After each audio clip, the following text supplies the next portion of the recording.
lisaandurid ja M-Bloki rakendus arvutile.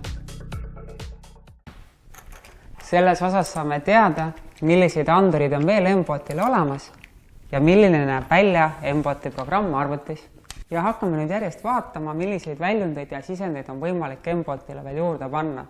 Et esimene äge asi on siis LED-paneel ja ühendan juhtme. Ja meil ongi tegelikult ju M-Botil 2 vaba porti number 1 ja number 4. Ja panen ta siis number 1 porti ja kohe vaatan, mis me temaga teha saame.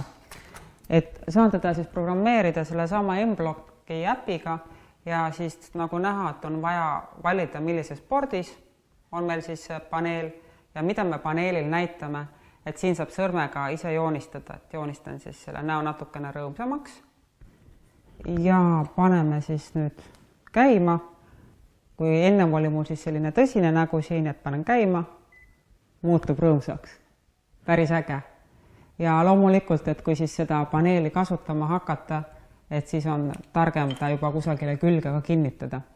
Aga vaatame, mis on siis järgmine põnev andur, mida me võiksime kasutada ja tegelikult võiksime selleks võtta siis näiteks temperatuuri anduri. Ja temperatuuri andur on siis, ma näitan selline asi, et tema nüüd siin otsast siis kuni 100 kraadini öeldakse, et 120-ni, aga tegelikult ütleme, et üle 100 eriti ei soovita, on ta olemas ja tema jaoks on vaja nüüd vaheühendust, et teda ei saa otse panna siis siia porti ja see vaheühendus on näed siis selline. Et sama vaheühendust kasutab ka LED-lampide riba, et tegelikult kui meil on üks vaheühendus, siis me saame mõlemad siia külge panna, et meil ei ole selleks 2 eraldi vaja. Ja paneme siis vahelduse mõttes, selle nüüd võtan teise juhtme, paneme selle vahelduse mõttes port 4. Nii, ühendan ta siis nüüd ära siia, vaheadapterisse, väga hea. Kuidas ma aru saan, et see tööle läheb väga lihtsalt, et alati siis sellel väljundil või sisendil läheb siin punane tuluke põlema, mis siis kinnitab, et ta on juhtplaadi külge ilusasti ühendatud. Ja ma vaatan, et ma olen nüüd teinud siia ühe programmi ka. Ja programm on siis nagu hästi lihtne.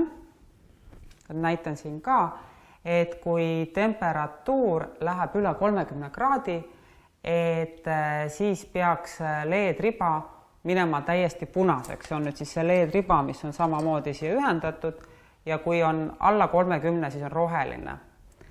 Et loogiline oleks, et kui ma ta nüüd käima panen, et siis ta võiks ju minna roheliseks, et kohe proovime, paneme programmi siit käima ja on roheline.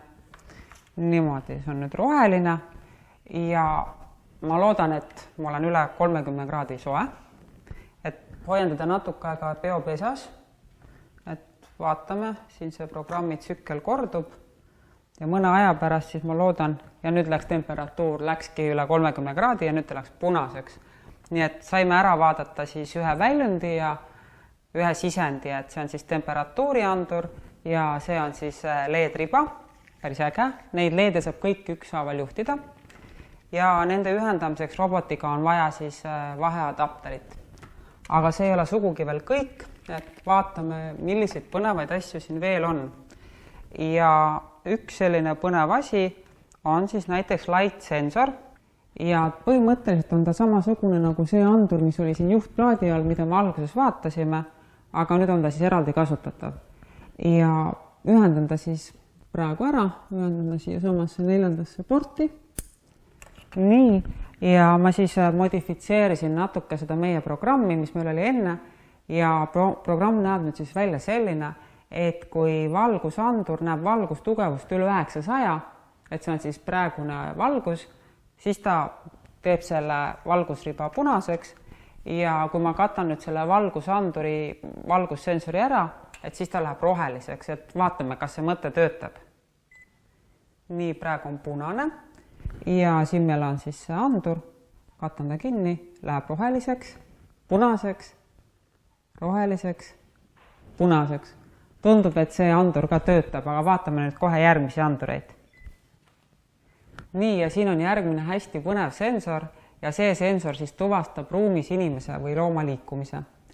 ja jällegi ma olen olnud mugav, kasutan jälle sedasama programmi modifitseerituna. Nii andur töötab ja programm on siis selline, et kui see andur tuvastab inimese liikumise, siis vastavad lähevad tuled punaseks ja kui ühtegi liikumist ruumis ei toimu, et siis on roheline. Et panen ta nüüd siis käima programmi ja vaatame, et kuidas andur siis minu liikumist näeb. Punane, liigun, töötab väga naljakas. Et põhimõtteliselt saab siis endale koju turvasüsteemi ehitada. Nii, ja nüüd meil on jäänud vaadata veel 2 põnevat andurit ja see on siis heliandur, mis kuuleb heli tugevust ruumis ja see on ka LED, aga siin on siis ainult 4 täppi, et selle riba peal oli 12. Ühendame nad ära ja kohe vaatame, mis programmi ma olen välja mõelnud. Nii. Programm on siis selline, et kui ma teen heli tugevuse üle 300, et siis see lamp läheb korraks punaseks, kustub ära ja muidu on roheline. Ja panen ta käima, et siin on nüüd näha ka, et milline praegu heli tugevus ruumis on, et kui ma räägin lähemale, siis see number suureneb ja kui ma olen vait, et siis see number on väiksem. Nii et kui ma teen heli sellele andurile lähedal, siis see peaks olema üle 300. Nii, oleme valmis. Siin on siis need LED-lambid. Siin on minu andur, et kasutan teda nagu mikrofonina, et hakkan tasse rääkima ja vaatame, mis juhtub. Hei, et siis need ei ole sugugi kõik andurid, aga ma arvan, et need on alustuseks väga head andurid, mida siis kõike saab lihtsalt M-Boti äpiga kasutada ja ühendada. Et siis M-Block on see tarkvara, millest me need lihtsad ja lühikesed programmid tegime. Ja vaatame nüüd, milline näeb välja see programm, mis on Scratchi põhine, mille nimi on ka M-Block ja mis asub arvutis. Et ma olen praegu ühendanud Connecti alt siis arvuti ja roboti juhtme vabalt. Ja ma seletan hästi ruttu, enne kui ma käima panen oma programmi ära ka, et läheb ta käima, kui tühikule vajutatakse, siin on härra Panda koordinaadid ja siis on pidevalt kestev tsükkel.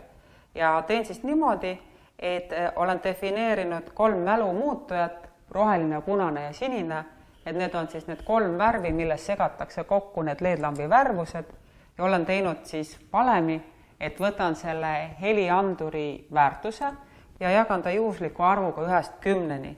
Ja nüüd mul on siin kontroll, et kui ma teen häält, ehk kui siis helianduri väärtus läheb üle 300, et siis ma mängin ühe tooni ja kustutan korraks tuled ära, ehk siis 000 on siin rohelise, sinise ja punase väärtus ja muu hulgas ma panen ka Panda voodisse tagasi pöörama, et mu mängu nimi on siis selline, et Panda mine voodisse tagasi. Ja muidu, kui heli tugevus on vaikne, et siis see LED siin vilgub erinevalt, kuna ma ütlesin, et need mälumuutujatesse tuleb kogu aeg juhuslik number ja siis Panda saab ka rahulikult hakata üles tõusma. Et vaatame siis siia, mida need LED-lambid teevad, panen arvuti siia ja ma siis räägin siia mikrofoni, et panen programmi käima, et hakkame vaatama. Et kui ma midagi ei räägi, siis hakkavad need tuled siin vahelduma. Vaatame, mida Panda teeb ja kuidas need värvid vahelduvad. Panda tagasi, Panda mine voodisse tagasi, Panda tagasi. Ja Panda tõuseb üles ja jälle siis värvid siin juhuslikult vahelduvad ja siis on jälle aeg ütelda, Panda mine kohe voodisse tagasi, sa ei saa veel üles tõusta, ole veel 5 minutit, palun, voodis, palun ole, no natukenegi.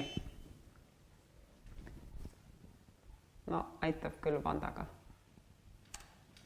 Ja selline siis oligi see programm. Nüüd on sinu kord. Tee läbi ekraanile ilmuv väljakutse ja kohtumiseni järgmises videos. Väljakutse.